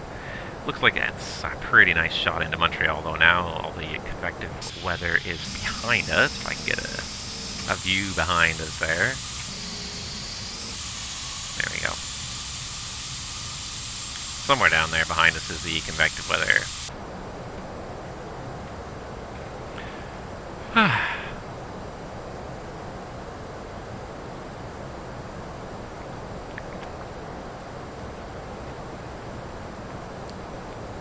Just trying to think about it now. How long has it been since I had like end-to-end ATC on a flight in a pilot's life? And I gotta say, it's been a while because I've done a lot of long flights. I've had quite a bit of good ATC coverage on a bunch of flights, but to say end-to-end continuous coverage, definitely would have to go back to the dash days at Encore, and maybe even then. you know, I'm tempted to scroll back through my YouTube channel really quickly here and just have a look, because it's been a long time. I feel like the last time I for sure had end-to-end ATC in the Dash 8 was probably... okay, let's go to my channel here and let's check the playlists. I feel like it would probably be, I think the flight we did to Boston. Let's check our playlists. Let's check the pilot's life. I'm curious. I'm really curious because it's been a very long time. So I've got 37 videos here in my pilot's life channel, and I'm pretty sure all of season 3 I had periodic, but not continuous ATC. I tried that one. Finally got the weather back, so it's altimeter 2966 Montreal information, India current. Okay, thank you, 2966, and we check India, Transat 11. 6, that's a big descent. That's a big drop from what it was before. Yeah, so I'm just curious here. I'm just scrolling, I'm literally scrolling back here.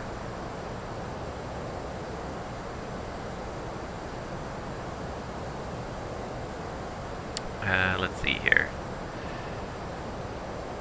So season 3, Orlando, no. Punta Cana, no. Amsterdam, I had good coverage, but not complete. And Puerto Vallarta, even Toronto, Vancouver, no. I would probably have to go back, and I might have to go back to season 1, because I don't know that I ever had continuous ATC. Possibly some of these Edmonton-Moncton legs, or Edmonton-Calgary legs. I feel like one of them I had ATC for, but even then. So, you know, we're talking 6 months anyways, from March of this year, probably, maybe earlier than that,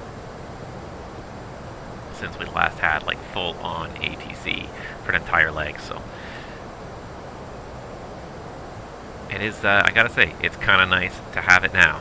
I'm enjoying the idea. Alright, she's already decelerating quite a lot here. Surprised she's decelerating this far out. I think it's because it's got a low cost index programmed in though, right? It was cost index 5, so that's why it's descending at idle at a very low speed here. Just drifting down it. It wants to, the target is 267 by the looks of it there. It's getting back there slowly, but I'm not going to help it with this. It wants me to put the speed brake out. I'm like, why get the speed brake out? The one thing about speed brakes too, speed brakes are very useful tools, but speed brakes are essentially a... crutch is not the right word, but they dispose of energy. They create extra drag and they dispose of energy, which if you're going too fast can be a good thing, but if you're using them a lot, it's a sign that you are wasting fuel somehow. At some point you had to use fuel to get up to an altitude or a speed that you're now too fast and you need to get down quickly or decelerate quickly. So, you know, a good pilot over time will learn to start their descents early enough that they need minimal to no use of speed brakes. If you're using speed brakes a tiny bit to help here and there, that's fine. But if you find yourself using them for 20, 30, 40 minutes, you know, okay, that's probably excessive. But even you know, if you find yourself using it for 5 to 10, 15 minutes of flight, that's fuel that's been wasted. You were too late descending, so you were using too much fuel to stay up too high too long, or you were going too fast. You know, that's fuel waste at the end of the day. Aviation is a lot about efficiency, so a good pilot should need very minimal use of speed brakes. You may need it when a plan changes and suddenly you realize, okay, yes, we are too high for something that's changed. We're now going straight in instead of going around the long way. Stuff like that changes, but in general, on a day-to-day basis, when things are not changing too much, if the original plan is being stuck to, you should be able to descend with minimal use of speed brakes. Now that being said, a lot of these airplanes also are now so fully automated that the pilots have come to depend upon the FMSs to program the VNAV and plan the VNAV correctly, and especially if you don't load the correct winds, then the VNAV will estimate the wrong place to start the descent, and either you won't be idle through descent, or you'll be you'll have a tailwind. You'll be trying to descend so fast that you need the speed brake just to keep the speed from building up. But in general, the speed brake, it's a tool to use, but it shouldn't be something you're depending upon on a daily basis to fly the airplane. If you're depending upon it on a daily basis to fly the airplane, you're not flying it as efficiently as you could. Alright, we're coming up on EPMOC. What was the restriction on EPMOC? I forget. We were supposed to be able to meet all these restrictions anyways. Let's just check here. EPMOC was below 240, and yeah, we're at 202, so we're good. We're already way below that. Good stuff, good stuff.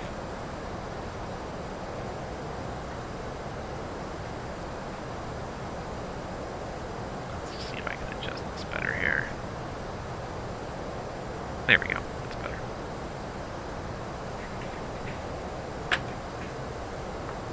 And of course, the audio is now up on it. There we go. We'll get rid of that audio. It's fine. There we go.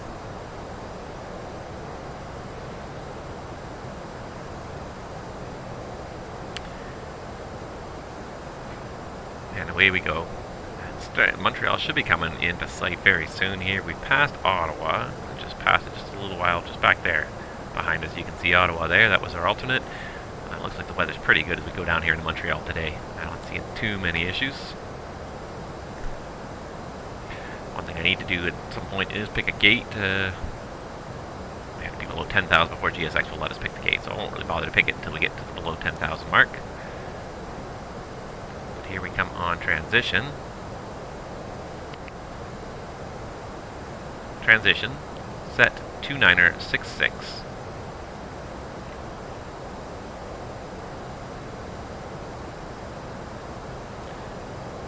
(2966) set. 2966 cross-checked, passing 17,000. I really wonder if that is correct, because it just seems like that's such a low altimeter setting, considering it was only 200 miles away. It was 2996. No, see, I don't think that's correct. I'm just looking up an active sky now here, and I've queried Montreal, and 2994 I think was correct. What we had before, so yeah, let's do this. Let's go to 2994. I think there's a glitch in the VATSIM METARs. So you gotta be a little bit leery sometimes with the VATSIM METARs. Sometimes the data ends up stale dated. Let's just make sure his also should have synced. Yes, it did. Sometimes, yeah, the data in VATSIM can end up a little stale. And it's not necessarily flagged. If you don't look specifically at the time on the METAR, you won't realize that it's out of date.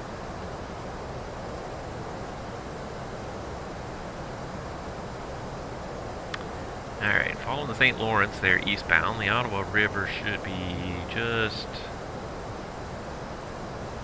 somewhere out here. Coming into view shortly.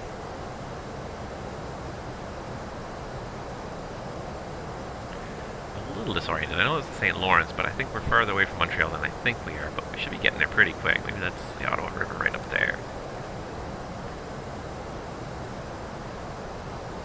That gets it up there.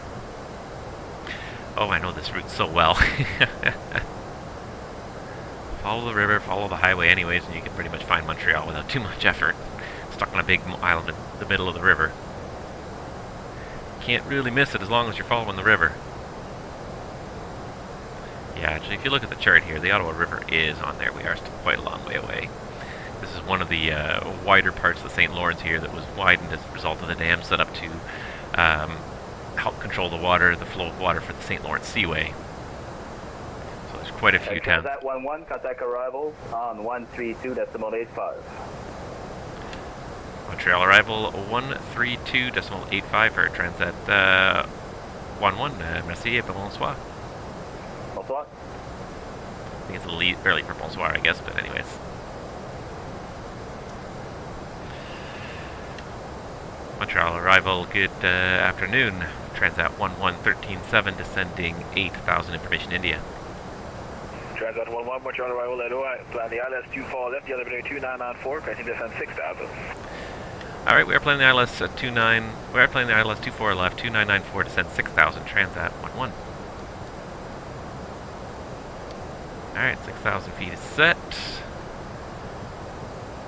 Yeah, so we're just flying in the cloud now, but when we break out the bottom side of it, there's a huge reservoir here that actually, when they originally built it, it's like 50 years ago now, it buried 3 different villages. They had to buy out all the properties, all the homes in these 3 different villages, and move all the people who were there to nearby villages that were basically built specifically to accommodate people who were displaced by this huge reservoir. It's not even that big, but people like to live close to the river. People have always loved to live close to water, so you know, when they've started building the dam, the water level is going to rise. And if you look, there is still evidence of the villages out there. I think you can go diving and actually find some of the buildings that were in those villages, but you can also see the evidence of, you know, rail lines and roadways that sort of just disappear into the water.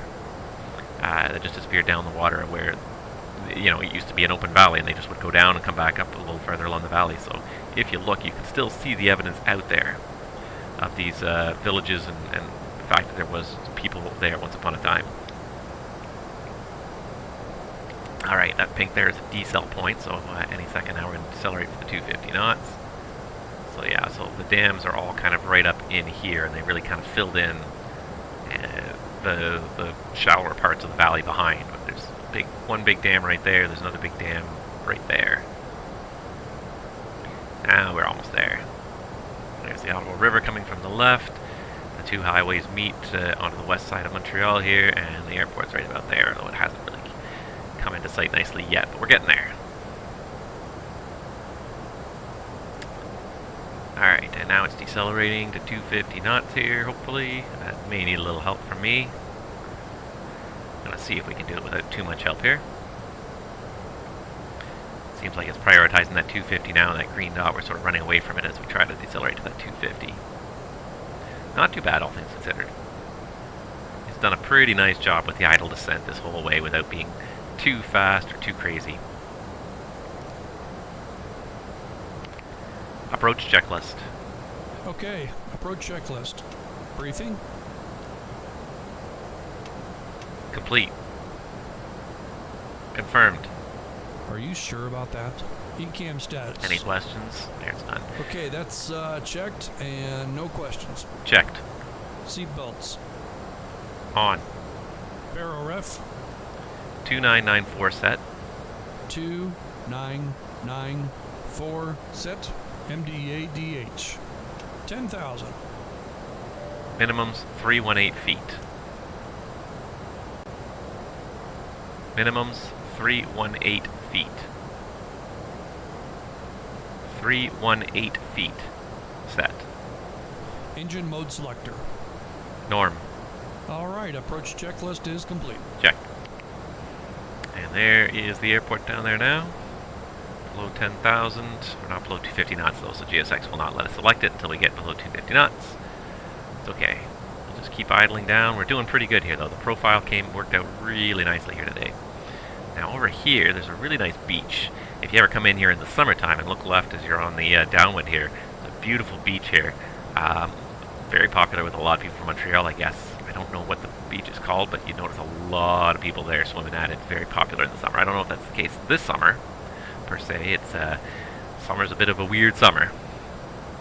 But yeah, I remember always seeing that and thinking, oh, it's a very popular place. Very busy when it's a nice hot summer.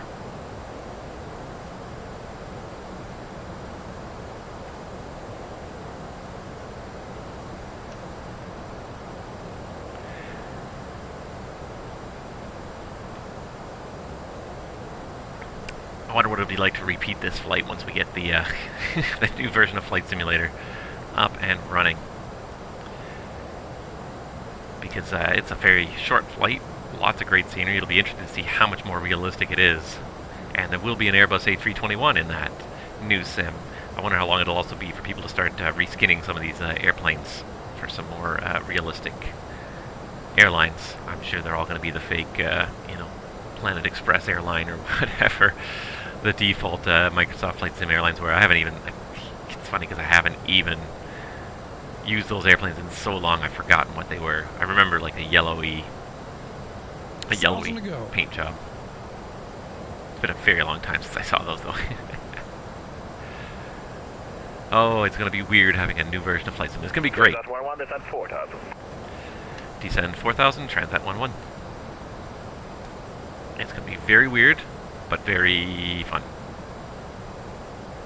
I'm super excited. I'm getting super stoked for it. It's 3 weeks away, and yeah, I definitely want to get my hands on it and do some streaming with it early on. So if you guys are interested at all, just make sure you're subscribed to the channel, and we'll definitely have some videos going on for the first little while. I have a feeling my first video is probably going to be taking place at City Centre. Toronto City Centre will be the place to be. Alright, looks like I can select a gate now from Montreal Trudeau. Gate, we're going to do...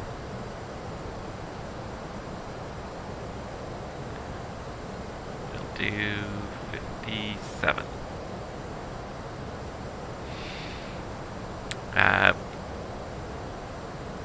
Yeah, it's... I totally lost my train of thought there. Flight deck. Completely lost my train of thought there. Okay, thanks for letting me know. Captain, the cabin is secure. Check. Oh yeah, I think my first flight's probably going to be, I feel like it's going to be from City Center. Because that's an airport that I really know, really familiar with. Of course, it's a home base for me. So I have a feeling we'll probably take a 172 up and do a spin around Toronto. That's a place I know well. So I will be looking really for it and trying to find all the landmarks. I will definitely be trying to find all the landmarks around Toronto. Alright, got the speed coming back a little bit because we got to be 210 at Titus there. Titus or whatever you say, so we're going to have to just in the next mile or so start bringing that speed back. To go. Montréal approche, bonjour. Sierra, Papa Echo, non, Charlie, Papa Echo, Sierra Delta.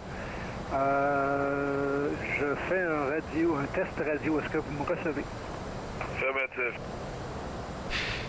Très bien, monsieur, merci. Je vais faire d'autres tests si je peux.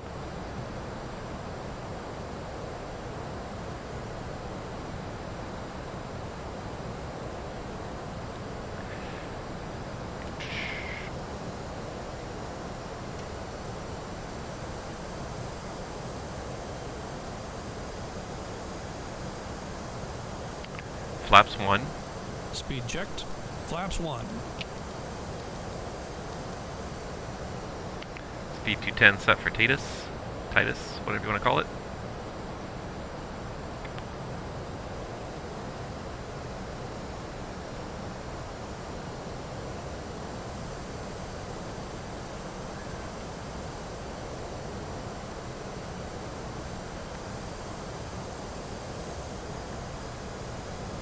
Just scraping the bottom of this cloud deck here, I guess. Pretty nice to get this flight out of the way, though. I was pleasantly happy with this. I am,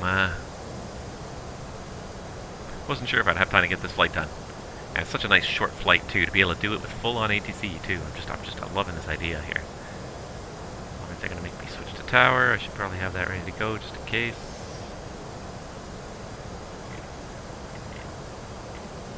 Transat 11, heading 090. Heading 090, Transat 11.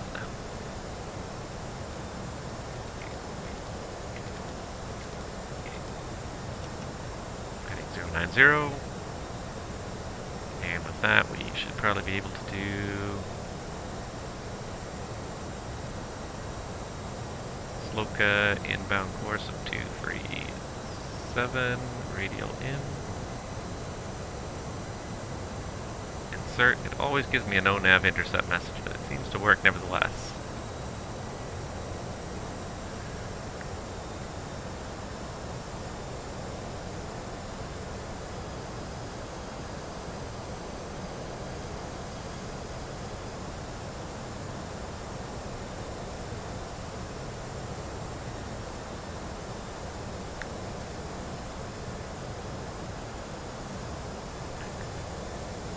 Oh, it's a long way back downtown from here. I remember when we used to fly the dashes, we used to turn like a 6 or 7 mile final, because you had a lot of drag in the dash when you were at idle.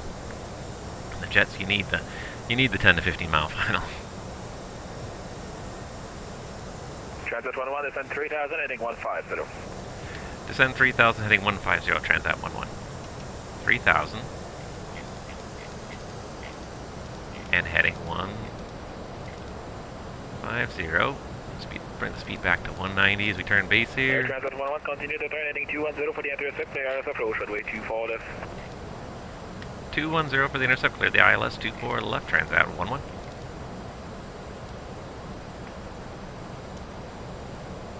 Alright, so we got heading 210. Loc, glide slope are armed. We're descending to 3000, that's 4 descending 3. Altitude is also armed. And you can see the inbound course right there past Sloka. Looking pretty good. She's Gonna roll out for just a moment and then perhaps start to capture the localizer.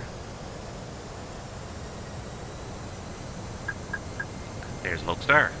What did I call it or what? Just for just a moment there, literally just one moment. And there's the Lokestar. Coming around.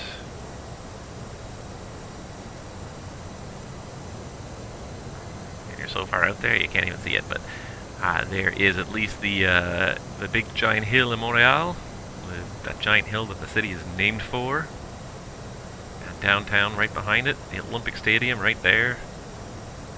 The park right beside it. See, even in default P3D, some of these cities you recognize the landmarks anyways. There is the amusement park. I believe it's on that island right there. Or is it on that one? I can't remember. Maybe it is on that one. Montréal approche Echo Sierra Delta. But especially with a little bit of Orbex Global Vector and the open land class, you really kind of recognize landmarks. The specific streets are not there, but the highways are there, the buildings are there, parks are there. You know, you can recognize things quite well. Transat 11, go Montreal Tower, 1199, good night. Tower on 119.9 for Transat 11, merci et bientôt. Montreal Tower, Transat 11, ILS 24 left. Air Transat 11, Montreal Tower, wind 280.15, gusting 20, clear to land, runway 24 left. Clear to land 24 left, Transat 11. You know, this guy sounds a lot like the last guy. Alright, we are cleared to land. Flaps 2. Speed checked. Flaps 2. That'll help to keep the speed under control there. That's glide slope. Set missed approach altitude at 2000. Set missed approach altitude at 2000. Set go around altitude 2000. 2,500. Altitude 2000. Slightly different verbiage in every airplane makes it really annoying when you switch back and forth a lot. Real world, nobody would care because they'd be flying one type and they'd be totally into it. But yeah, for simmers who are constantly flinging between Boeings and buses, the differences in verbiage can be really annoying. Gear down. Gear down.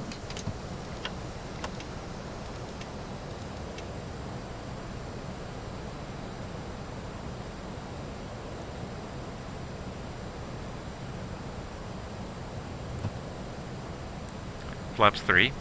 Speed checked. Flaps 3.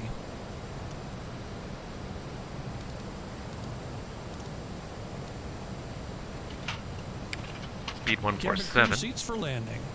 Checked. Landing checklist. Okay, landing checklist. Cabin crew. Advised. Auto thrust. Speed.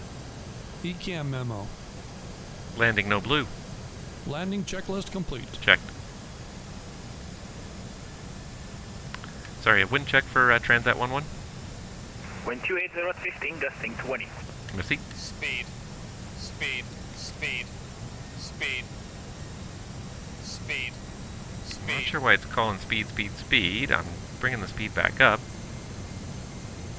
We have the flaps. It's supposed to be config 3 landing. So I don't understand why. Oh, VLS is 1.9 VA approach is 154.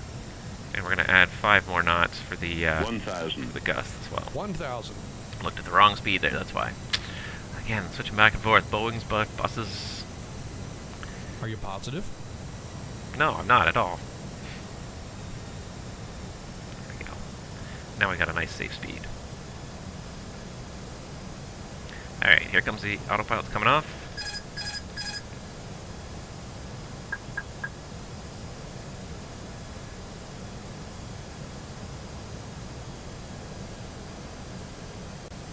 Cable by the window there.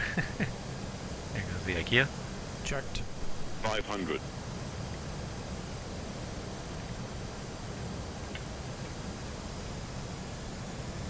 $400.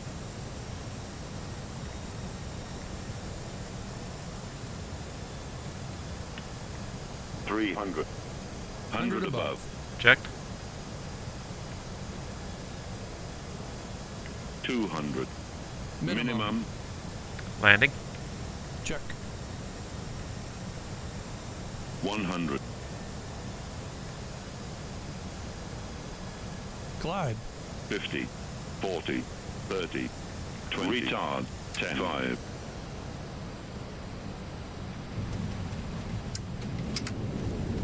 Spoilers.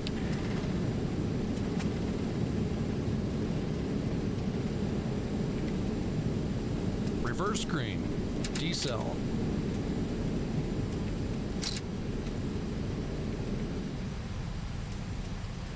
Transat 1, exit right at the end, apron out 12207. 70 knots. Right turn at the end and over to apron 2207, Transat 11.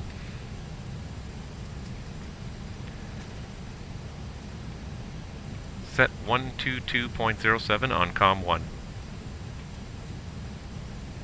Wind set 74 at 15, gusting to 20. I turned off all the ATC in this program. Are you sure about that? No, I'm not really sure about that. Thank you for asking.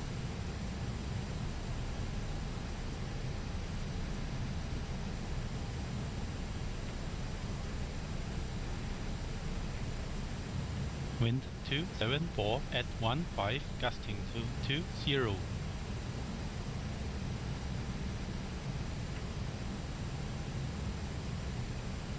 Transat 11 clearing runway 24 left, gate 57. Air Transat 11, taxi south ramp 57. South ramp for 57, merci pour votre service, Transat 11. Merci, my fault. Okay to clean up. And there we go. On our way to gate 57. Thank you very much, merci beaucoup Montreal for the service. It's great to have ATC. It's why I wanted to do this in an afternoon. I always do these morning. Minus 529, huh?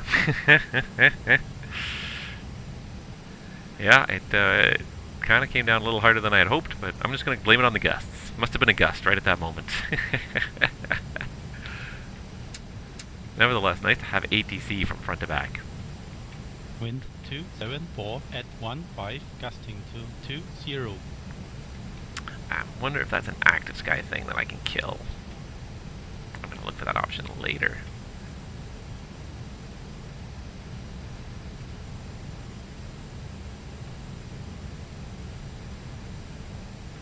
There, I've killed Voice Ada's Flight Watch.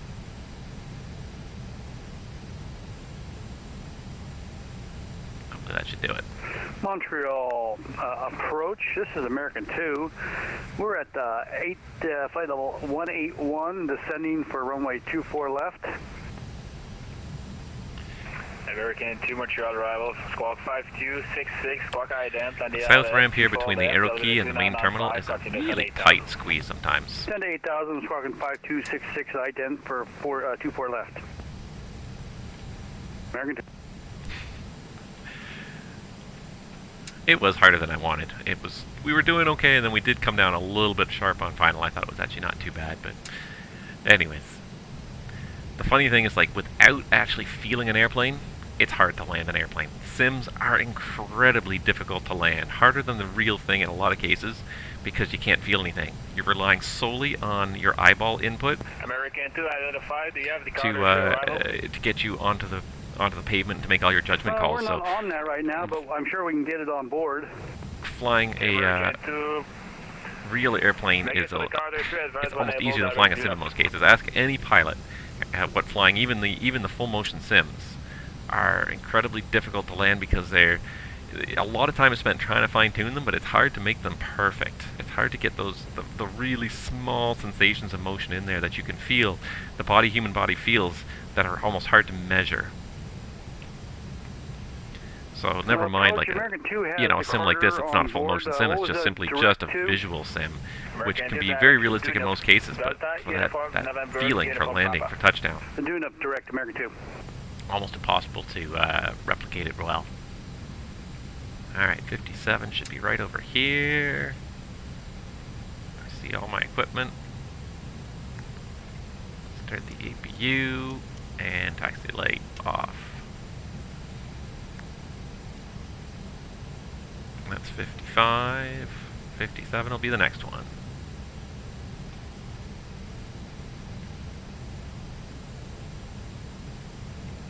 Looks like it won't. There's 2 lines at this gate, so we'll just pay attention to what the marshaller has. Hopefully he's on the 55 line, or the 57 line, not the 57A line. And yeah, it looks like I would say he's on the 57 line. Perfect. APU will be up probably before we stop here.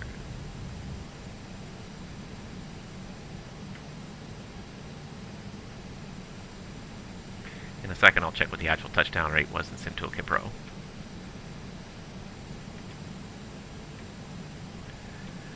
Alright.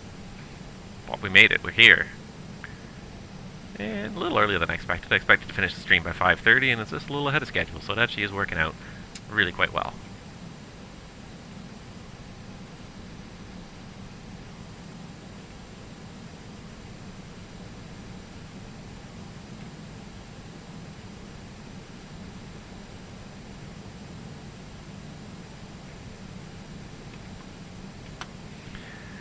Alright. Parking brake's good. APU is available.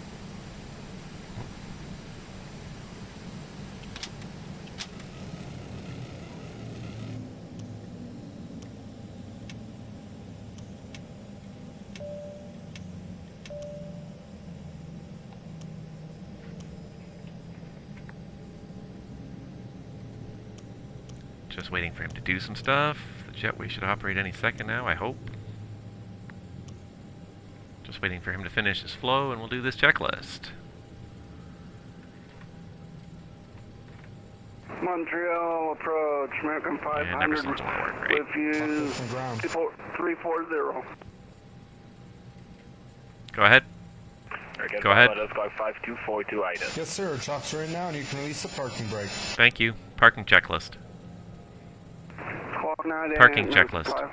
Okay, here's the parking checklist. 5242 item.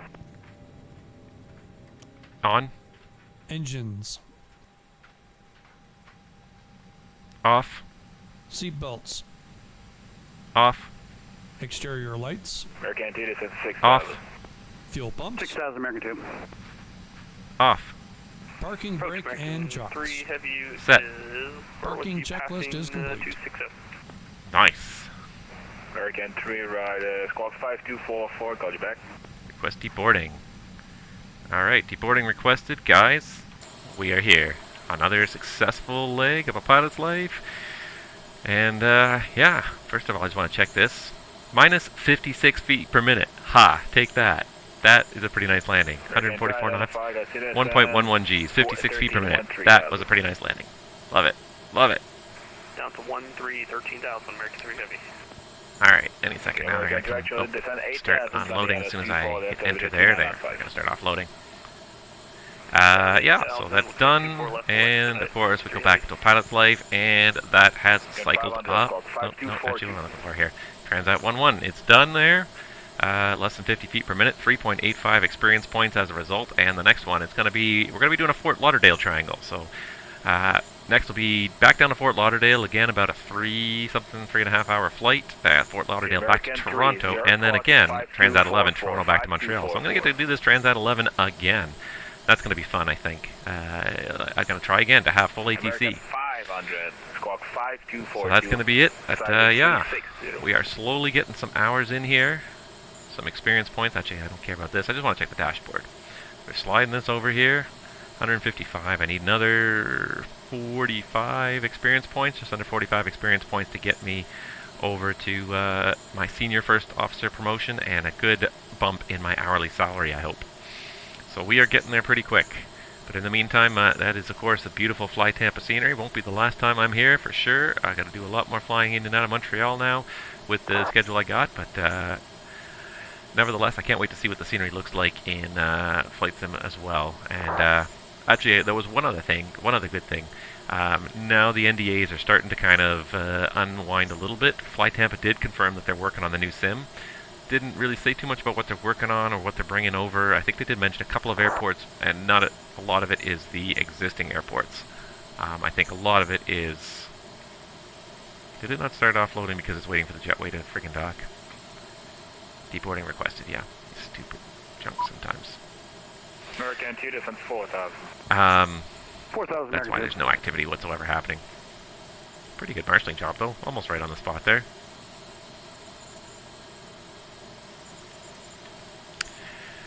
There comes all the equipment. But yeah, they did mention a couple of airports they're working on. I think it's a bunch of their newer airports. So I don't think Montreal, Toronto, and the like are on their plate. I think Boston was on their plate for some of the early work. But they are working in the new sim, which is great because they do great scenery, and hopefully it will look at home in the new sim as well. So I can't wait to see that. Can't wait to see what comes out those first few weeks. I'm interested to see what's going to be available, because I think there's going to be, a whole lot in the first few weeks, but as the developers start to explore this SDK, I think the first thing they're all going to do is most of them are going to work on porting their existing airports into the new sim, because that's easier. When they already have the models built, they've done all the research, that's easier probably to convert things over. I'm not going to say it's easy, but easier than starting from scratch again. There goes the offloading. So I think you're going to see that's what's going to be first, is going to be a lot of the existing airports getting ported over, but I'm sure that there'll be some new stuff. But we have so many good airports available already that that's what I really want to see. I really want to see that new stuff ported over. So where are all these American flights here? There it is. There he is. On Downwind. There's the airport right there. He's on Downwind. Sneaking a peek at different airplanes out here. But yeah, I think that's going to be great. So anyways, thank you guys so much for watching. I hope you enjoyed this stream today. I had a lot of fun doing it. It's nice to have ATC the full way. So thank you to the members of the Toronto FIR. Merci to the members of the FIR de Montreal for your service. I do appreciate it. It's great to have ATC from end to end. It's rare. And that's a nice thing about doing shorter flights too, is that it's possible. So next one's going to be a little bit longer. No expectations on that one. Whatever ATC we can get, we'll be happy with. But in the meantime, guys, I hope you guys are all staying safe out there, staying healthy, enjoy the sim, and we will see you probably again this week for another stream here on my Twitch channel. So thank you guys so much. Stay tuned, and we will see you all real soon.